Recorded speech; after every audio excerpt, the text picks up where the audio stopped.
వైరాగ్యము ఆత్మ సాక్షాత్కారము సమార్థాలే.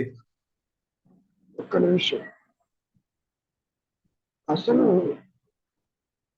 వైరాగ్యానికి ఆత్మ సాక్షాత్కారానికి సంబంధం లేదు.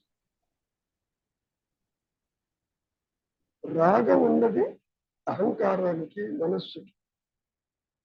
ఆత్మ సాక్షాత్కారమేమో తనకు తానుగా తురీయంలో ఉంటుంది. సమాన అర్థములే అంటున్న ఉద్దేశం, నీవు బయటికి రాకపోతే ఇంట్లో ఉన్నట్టే, ఇంట్లో ఉంటే బయటికి రానట్లే అన్నట్లుగా తీసుకోవాలి తప్ప, ఇప్పుడు వైరాగ్యము కలిగి ఉన్నంత మాత్రాన అది ఆత్మస్థితి ఎలా అవుతుంది? అహంకారము, వ్యక్తిత్వము, ఇంద్రియాల వెంట వెళ్ళటము, నిజమే ఇవన్నీ నువ్వు కంట్రోల్ చేస్తావు, బాగానే ఉంది. సాధన అవసరం దేనికి? నిశ్చలత్వానికి, ఆత్మ ప్రకాశానికి కాదు.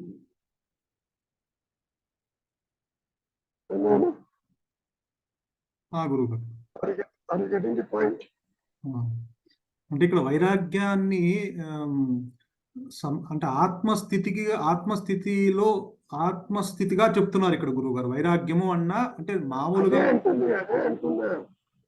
నీవు బయటికి రాకపోతే ఇంట్లో ఉన్నట్టు, ఇంట్లో ఉంటే బయటికి రానట్టు అన్నట్టుగా చెప్పారే తప్ప,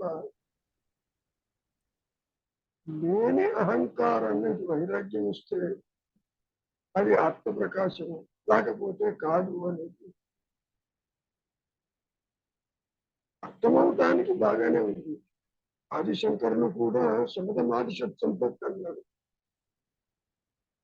ఇంద్రియాల వెంట వెళ్ళకుండా, కర్మేంద్రియ జ్ఞానేంద్రియాల వెంట వెళ్ళకుండా నీవు నిశ్చలంగా ఉండు అని అర్థమరిచే వైరాగ్యం. రాగం ఉన్నవాడు ఒకడు ఉండాలి కదా, తీరా వాడు చూడబోతే వాడు లేడు. ఉన్నది ఆత్మ అంటే ఎలా అర్థం చేసుకోవాలి? నేను నాది అనేవాడు ఉన్నాడేమో చూడు, అంతవరకు బాగానే ఉంది.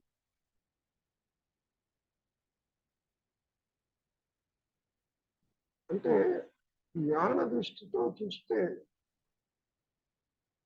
అసలు జీవుడు ఎక్కడ, రాగం ఎక్కడ? ఒక ఎండుటాకులాగా ఉంటాడు, మూలం జరిగినటువంటి. ఇది మొత్తని ఇది కావాలన్న ప్రసక్తే లేదు కదా. ఆ దృష్టితో చెప్పుకుంటారు. వైరాగ్యము ఆత్మస్థితి ఒకటి.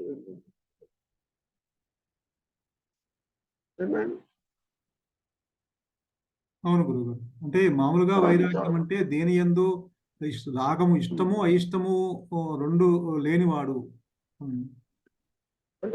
రాగద్వేషాలకు అతీతంగా ఉన్నవాడు.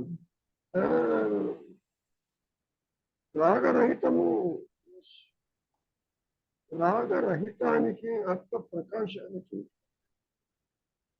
రకంగా తీసుకుంటే ఆపోజిట్స్ కూడా. రాగం ఉన్నవాడు ఒకడు ఉండాలి, రహితమైన వాడు కూడా ఒకడు ఉండాలి, ఆత్మ ప్రకాశం ఉండాలి. ఒకటే నేను నిజమే. మనం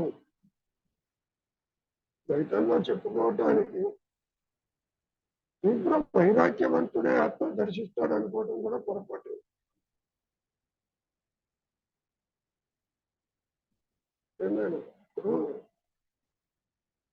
ఆలోచనలు సత్యం ప్రకాశం తర్వాత కూడా ఉంటుంది. కాకపోతే ఆ గ్రంథి తెగిపోయి ఉంటుంది పోస్ట్ రియలైజేషన్. అందుకని ఏది బంధించదు ఎంతవరకు. అన్నీ ఉంటాయి, నేను, సంసారము, జగత్తు, ఇతరులు అన్నీ ఉంటాయి. నీ ఐడెంటిటీ టోటల్గా ఆత్మగా ఉంటుంది. అక్కడ నీకు ఆలోచన రావడం చాలా కష్టమే. ఇప్పుడు ఐడెంటిటీ ఆత్మబుద్ధితో ఆలోచనలు బాగా వస్తుంది. అందుకని వైరాగ్యం అన్నారు. ఎందుకంటే వైరాగ్యం is not a pre condition for making the self shine. అసలు ఆత్మ నిన్ను గుర్తించదు ఏ రీతికి వచ్చినప్పుడు. చేసుకోవాలి, పట్టిపోతుంది అనమాట. ఇప్పుడు నువ్వు మాట్లాడితే వాళ్ళకి వినిపిస్తుంది. ఇప్పుడు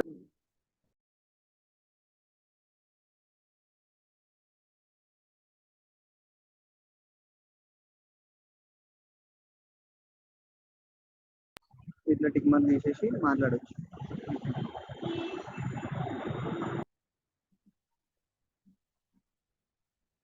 మధ్యలో మాటలు వచ్చిన పర్వాలేదు కానీ గురువు గారు, అంటే అసలు ఇక్కడ ఈ ఈ నేను ఈ అహంకారముతో వైరాగ్యము, పరిపూర్ణ వైరాగ్యం అనేది ఇంపాసిబుల్. ఎందుకంటే అహంకారము నేను అనేది ఉన్నంత వరకు రాగము ఉంటుంది, ద్వేషము ఉంటుంది కదా గురుగారు. అందుకని సరాసరి ఆత్మస్థితిని చెప్తున్నారు వైరాగ్యాన్ని.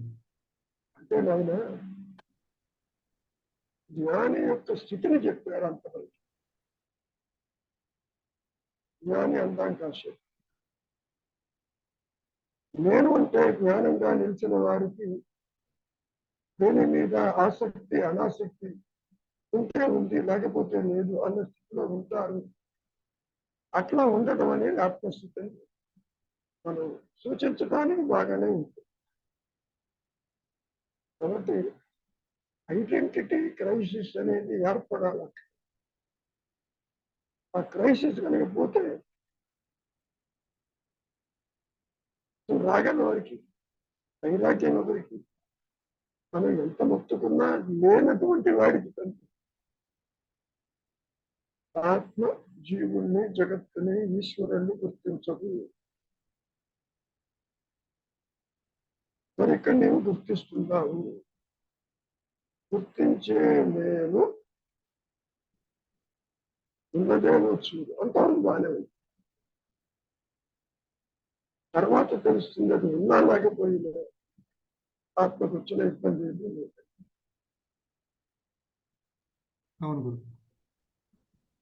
ఆ మాట కూడా అన్నారుగా మహర్షులు గారు. నేను నాకంటే అనకపోతే మేక్స్ నో డిఫరెన్స్. నేను అంటే జ్ఞానం అనేది ఎప్పుడైతే తనకు తానుగా ప్రకాశించి అది నీ స్వరూపం అనేది ఎస్టాబ్లిష్ చేస్తుందో తర్వాత ఇది కనపడ్డా కనపడిపోయిందో మేక్స్ నో డిఫరెన్స్. అందుకనే ఎవరిని గుర్తించలేరు, జీవన్ముక్తుల్ని గుర్తించలేరు.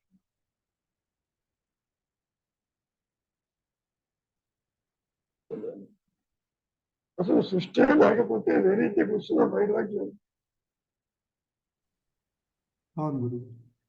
అంటే ఇక్కడ భగవద్గీతలో ఒక శ్లోకం ఉంది కదా గురువు గారు, రాగద్వేషాలకు అతీతంగా ఉన్నవాడు సమదృష్టి కలవాడే ఉంటాడని చెప్తారు కదా. అంటే ఇక్కడ సమదృష్టి అంటే అందరినీ జ్ఞానంగా చూడగలిగిన వాడు, అంతేనా గురువు గారు? సమదృష్టి అంటే మంచి చెడులకి అతీతంగా అభేదమైన దృష్టి సమదృష్టి.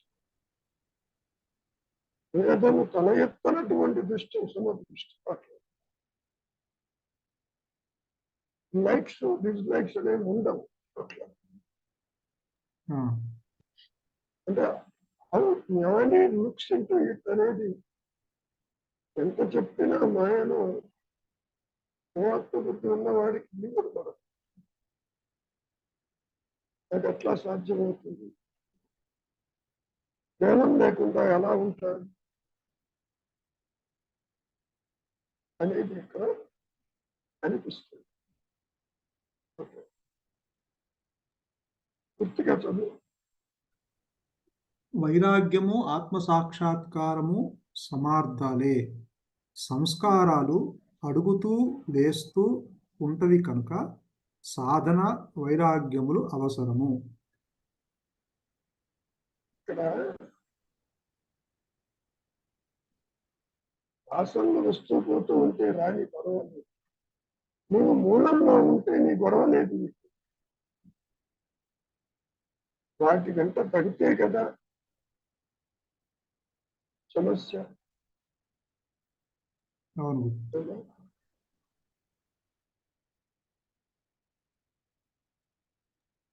సంస్కారాలు తిరుగుతూ లేస్తూ ఉంటవి కనుక సాధన వైరాగ్యములు అవసరము అన్నారు గురుగారు ఇక్కడ.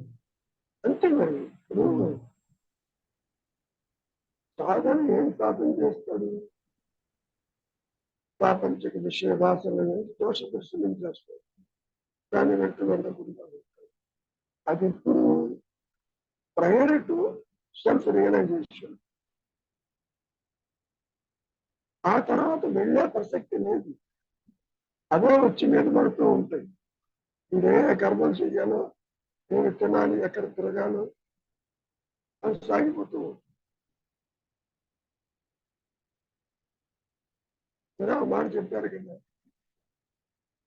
ఈ వాసనలు బంధ హేతువులా భోగ హేతువులా. You should be able to see your face. I should not talk. I want to see face my. ఏదో ఫారెన్ టాక్ వస్తుంది. అవును గురుగారు, మ్యూట్ చేస్తున్నాం. చేశాను, మ్యూట్ మీకు చేశాను. తెలియాలి. ఆదినారాయణ రెడ్డి ఇస్తున్నారు, మళ్ళీ మ్యూట్ చేశారు.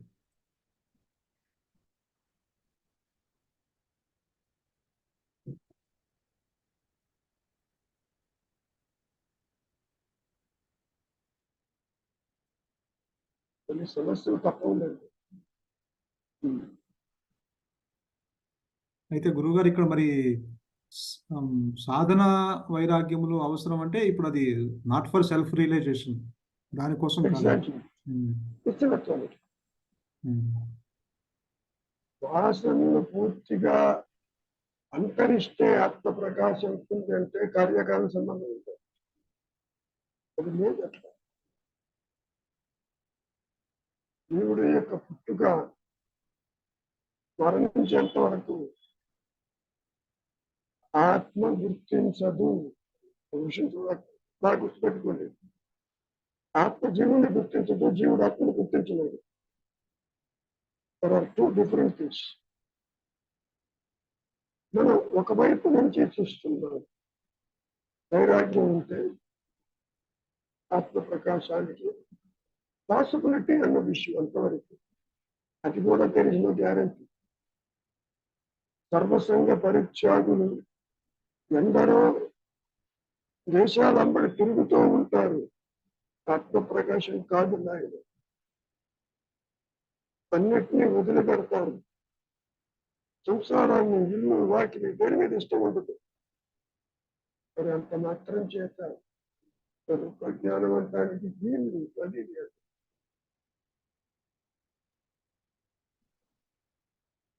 స్వరూప జ్ఞానం తురీయంలో ఉంటుంది.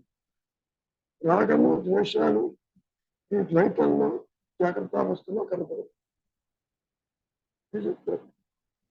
అవును గురుగారు. ఇప్పుడు ఈ అహంకారంతో అయిన వాళ్ళతో రాగము, కాని వాళ్ళతో ద్వేషము ఏర్పడుతున్నాయి కాబట్టి ఇప్పుడు అయిన వాళ్ళు రాని వాళ్ళు అని లేకుండా ఉండడం అనేది పరిపూర్ణ వైరాగ్యంతో అది సాధన కష్టం. అసలు వైరాగ్యం అనేది చెప్పుకోవటానికి నీవు మాటి మాటికి దేహాత్మ బుద్ధితో బయటికి పోతున్నావు కాబట్టి విశ్వమత్వం రావటానికి ప్రాణాయామము, సమతవాది సంపత్తి, ఇంద్రియాల వెంట వెళ్ళకపోవటం నిశ్చలత్వం వరకు బాగానే ఉంటుంది. బట్ నిశ్చలత్వం is not going to establish your true nature.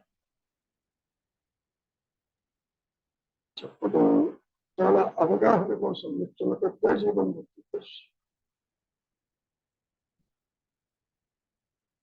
వైరాగ్యం ఉన్న చోట జ్ఞాని తిరుగుతూ ఉంటాడని చెప్పి చెప్పుకోవచ్చు. ఆయన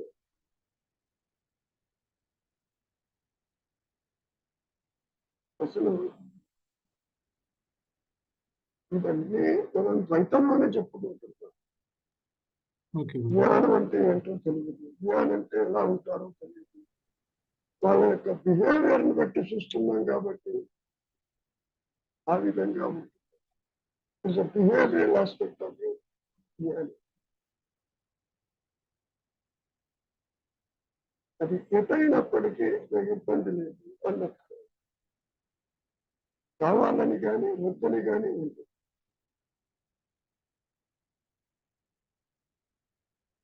కాబట్టి సమదృష్టి అనేది ఒక డిజైర్లెస్నెస్, అవసరమా అన్నప్పుడు దానికి దీనికి సంబంధం లేదు. పూర్తిగా ఇంద్రియ వ్యాపారాలతో కూరుకుపోయినాడనుకో విచారణ ఎక్కడ చేస్తాడు. అందుకని కొన్ని సాధనా ప్రక్రియల్లో భక్తి అని, కర్మ అని, జ్ఞానం అని డిసిప్లిన్ ది మైండ్ చెప్పిన విషయాలే తప్ప సాధన లేదు. ఆత్మ ప్రకాశాలు, ఆత్మని ప్రకాశింప చెయ్యగలిగింది ఏదీ లేదని చెప్పారు. అదే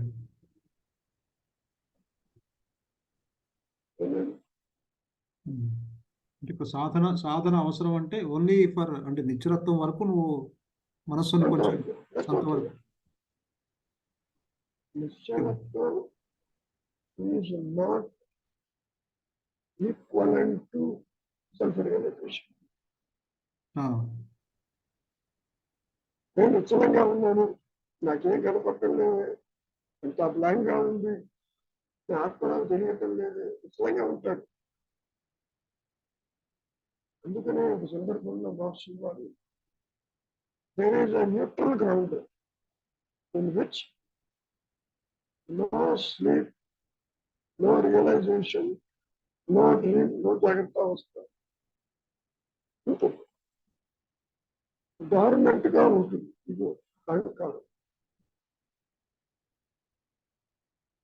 ఎప్పుడు నష్టమవుతుంది? ఆత్మదానంతనకు ప్రకాశిస్తే ఇది నష్టమవుతుంది.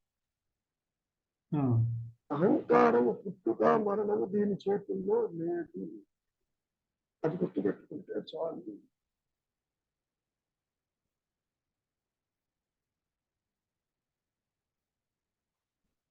చంద్రుడు నష్టమైతే నీకు సూర్యుడు కనిపిస్తానని సరైనది కాదు. అట్లా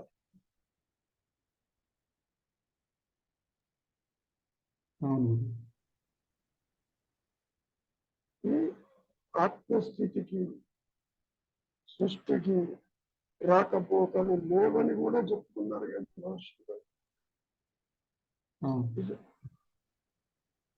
కాబట్టి సాధించేది కాదు, సాధన లేదు. ఆత్మని ప్రకాశింప చెయ్యగలిగిన మార్గమే లేదు బంధంలో. ఎంత చెప్పినా తెలుసుకో తెలుసుకో తెలుసుకో, అది తెలియబడేది కాదు. ఉన్నది అదే, లేనిది సృష్టి.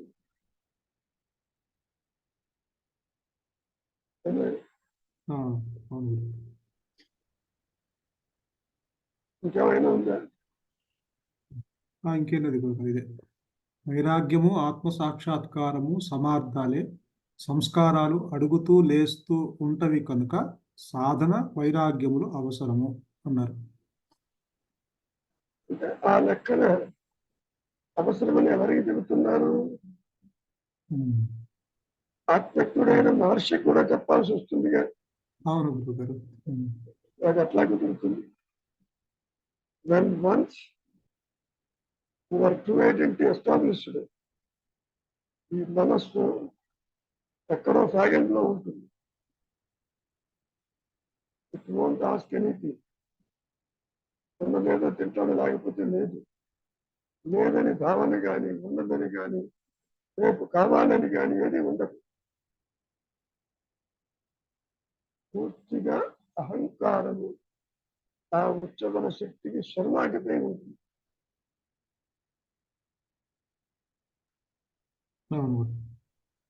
కొన్ని స్టేట్మెంట్స్ చూసే దృష్టికోణంలో ఉంటుంది అంతవరకు. గురువు గారు చెప్పమ్మా. అసలు ఈ న్యూట్రల్ గ్రౌండ్ కి వచ్చాక పరిస్థితి ఎలా ఉంటుంది ఒకసారి చెప్పరా గురువు గారు? ఇప్పుడు న్యూట్రల్ గ్రౌండ్ లోనే ఉన్నాం. ఆత్మ ప్రకాశించటంలా నిద్ర కూడా నువ్వు పోతూనే ఉంటావు, పనులు చేస్తూ ఉంటావు, చెయ్యనట్టే. ఇదే న్యూట్రల్ గ్రౌండ్ అంటే. న్యూట్రల్ గ్రౌండ్ లో వ్యక్తిత్వం ఉంటుంది. ఎప్పుడెప్పుడు బయటికి పోవాలా అని రెక్కలు కట్టుకుంటూ ఉంటుంది. అంటే ద్వైతంలో ఉన్నట్టేనా అండి న్యూట్రల్ గ్రౌండ్ అంటే? ద్వైతం అని కాదు, ready to go anywhere. Okay. Neutral ground is nothing but railway స్టేషన్కి వెళ్తా, ప్లాట్ఫామ్ మీద ఉంటావు, ట్రైన్ రావటం లేదు, నీకు నిద్ర పట్టడం లేదు, వెనక్కి పోవటం లేదు, ముందు ప్రయాణం సాగటం లేదు. That is neutral ground.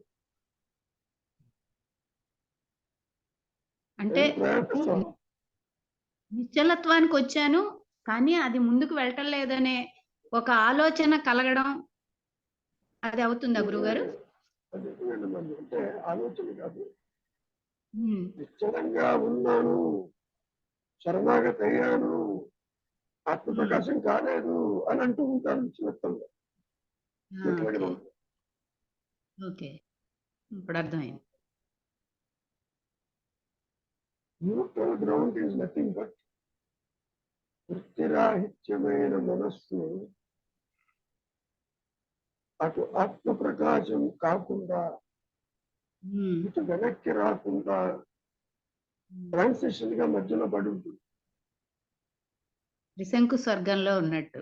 అంటే త్రిశంకు న్యూట్రల్ గ్రౌండ్ అనేది.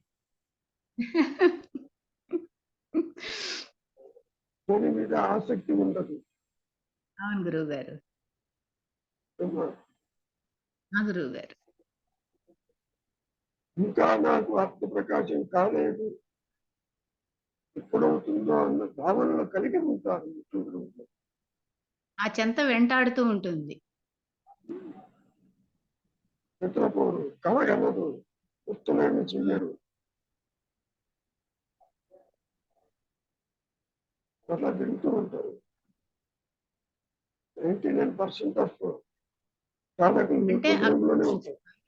కూడా వైరాగ్యం ఉన్నా కూడా ఈ చింత వెంటాడుతూ ఉంటుంది గురువు గారు. నిజమేనమ్మా.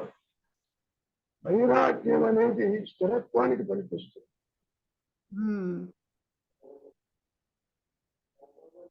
ఎంతవరకు గురువు గారు, స్థిరచిత్తంలో గుణాలు ఉంటాయి. మనస్సులో రజో తమో గుణములు పోయి సత్వమై అప్పుడు ఆత్మ ప్రకాశించే అవకాశం ఉంటుంది. ఆత్మని ప్రకాశింప చెయ్యలేము ఎన్ని రకాలుగా చెప్పుకుంటాం. గురువు గారు, కొన్ని చెప్పుకోవడానికి కొన్ని ఆకర్షణీయమైన పదాలే తప్ప పరంపర.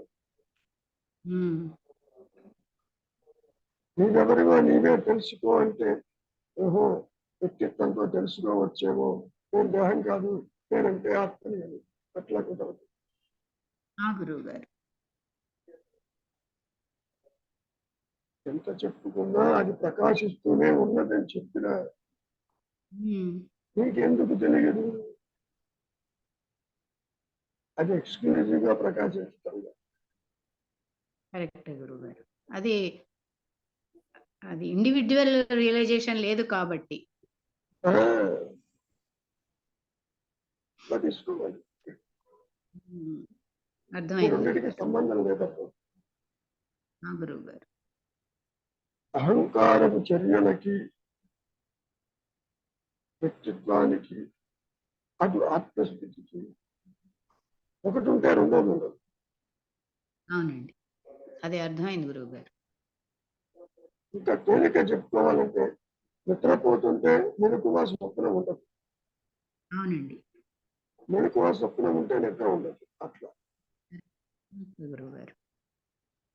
నిద్రపోయానైనా కోలుకుంటుంది, మేల్కొన్నదే కలగంటుంది. అవునండి. అవునండి.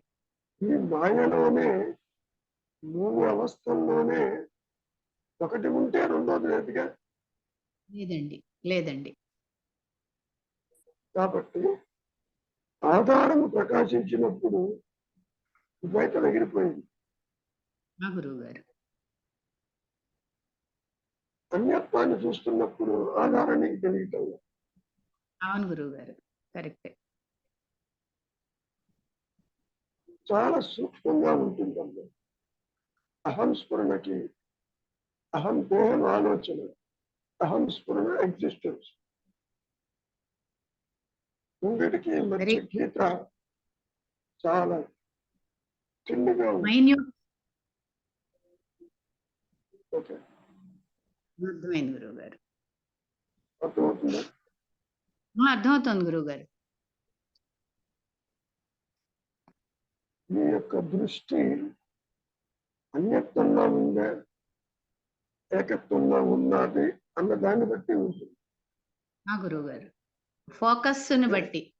ఆ, ఏకత్వంలో ఉంటేనేమో అన్యత్వం వైరాగ్యం ఉంటుంది. కాబట్టి వైరాగ్యం ఆత్మప్రకాశం ఒకటేనని చెప్పడానికి అవకాశం ఉంటుంది. ఆ గురువు గారు. ఆ గురువు గారు. నీవు బయటికి పోవద్దు, ఇంట్లోనే ఉండు, ఇంట్లోనే ఉండు, బయటికి పోవద్దు, రెండు ఒకటే. అవునండి. అవునండి. ఆలోచన వచ్చింది అంటేనే అన్యత్వం. అవునండి. అన్యత్వం లేదు, తల ఎత్తలేదు అంటే ఉన్నానన్న ఎరుకే ఉంటుంది. అవును గురువు గారు. ఎరుక లేకుండా అన్యత్వం ఉండదు, అన్యత్వం లేకపోయినా ఎరుక ఉంటుంది. అట్లా. అవును గురువు. ఆ గురువు గారు. సో ఇక్కడ అన్యత్వము లేదు అంటే వైరాగ్యం. అవునండి. అవునండి. ఎరుక అంటే అందుకని ఒకటే అన్నారు ఇక్కడ. అవును గురువు గారు. అర్థమైంది గురువు గారు. ఇది ఓకే. క్లియర్ గా ఉంది గురువు గారు. ఏమైనా రవి గురువు గారు. ఇంకేమైనా ఉందా? ఇంకేం లేదు గురువు గారు. అంటే మన వివేక చూడామణిలో ఆదిశంకరాచార్యులు ఇప్పుడు వైరాగ్యం గురించి చెప్తున్నాను అనుకున్నాను కదా గురువు గారు. Without discrimination and dispassion you cannot destroy ignorance. When there is no discrimination and dispassion, even the dust on the road will attract you. It is like curing cancer by superficially applying coconut oil.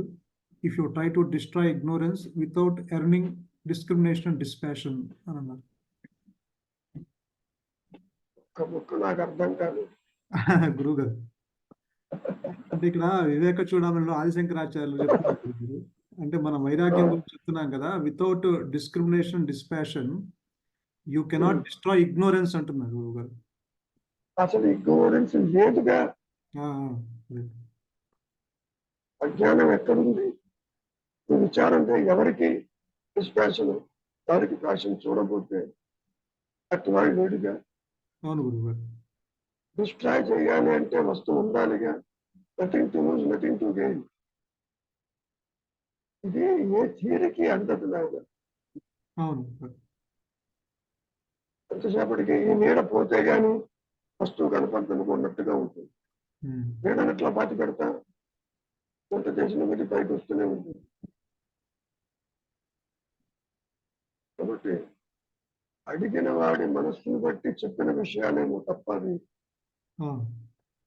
అసలు ఇగ్నోరెన్సే లేదు. అహంకారం అనేది ignorance, use ignorance, నా ignorance, నేననేవాడు ఎవడున్నాడు అక్కడ? లేడు కాబట్టి ఆది నుంచి తృణీకరించబడిందని చెప్తారు కదా. ఇంకోటి కూడా అన్నారుగా, who is not, who is ignorant of the ఆత్మ. నేనంటావు అట్టి వాడు ఉన్నాడేమో చూడు, లేడు, ఉన్నదే ఆత్మ. అట్లా ఆత్మ దానంతటది ప్రకాశిస్తేనే తప్ప తనని గోల పెట్టే సృష్టి జరణ మరణాలు ఎగిరిపోయి ఈ ప్రయత్నం వల్ల ఏమీ కాదు. నిశ్చలం వరకే సూచన. ఇవన్నీ దాని నిచ్చిన వరకు ఉపయోగపడతాయి గురువు గారు.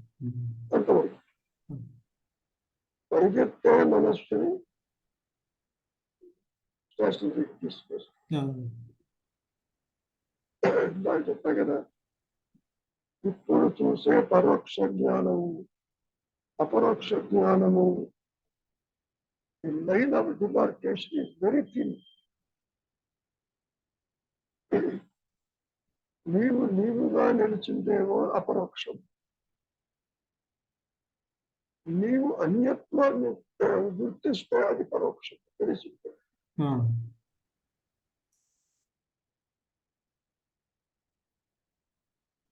పరోక్షము పోతే అపరోక్షం ఉంటుంది అనుకోవడం పొరపాటు. లేదు అసలు జీవుడు జగత్తు ఈశ్వర భావనలు సృష్టి జరణ మరణాలు లేదు. లక్ష్మణ అది చెప్తున్నారుగా, నేను పుట్టలేదని తెలుసుకో, నేనంటే అహంకారం పుట్టలేదని తెలుసుకో, ఆత్మకి పుట్టగలేదని తెలుసుకో, అది ఎప్పుడు ఉన్నది. సమస్య ఎందుకు వచ్చింది అంటే ఇట్ ఈజ్ ఇన్కమ్యూనికబుల్.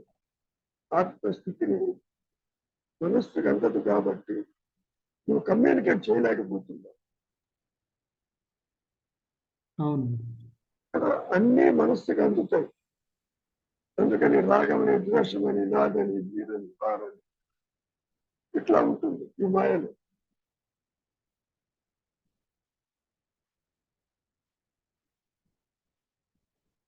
అంతర్ముఖమైన మనస్సు ఆత్మేను అన్నట్టుగా ఉంటుంది.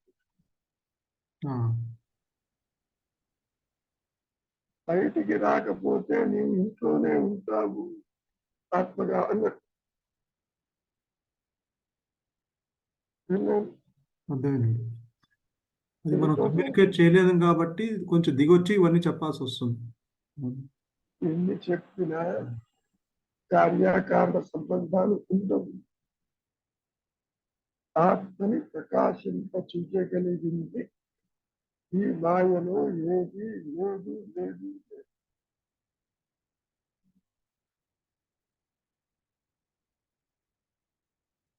దానికి ఎన్నో ఉదాహరణలు చెప్తారుగా. కంఠాభరణం మెల్లనే వేసుకుందాం, కొత్తగా ఏం వస్తుంది.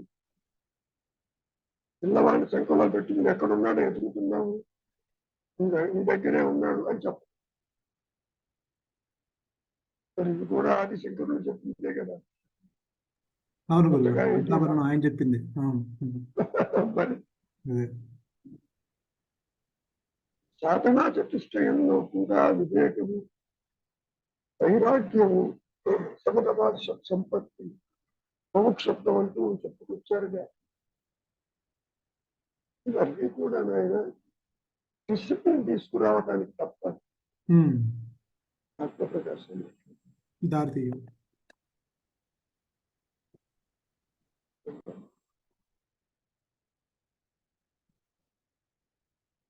ఇంకేమైనా ఉన్నాయా?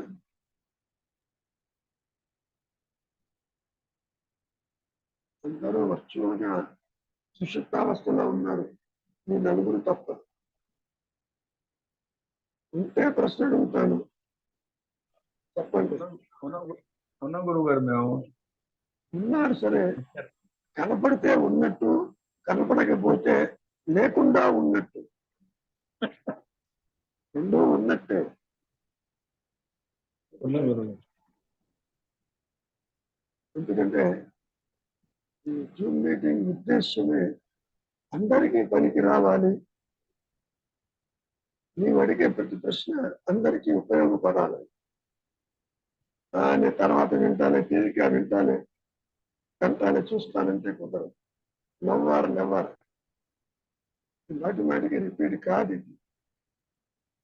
ఇది ఒక అవకాశం అంటే ఏం లేదు. భగవంతుడు కల్పించినటువంటి ఒక అవకాశం, an opportunity in which we can sort out what is ignorance, what is wisdom, whose wisdom, whose ignorance. ప్రతి వాడు లేడు.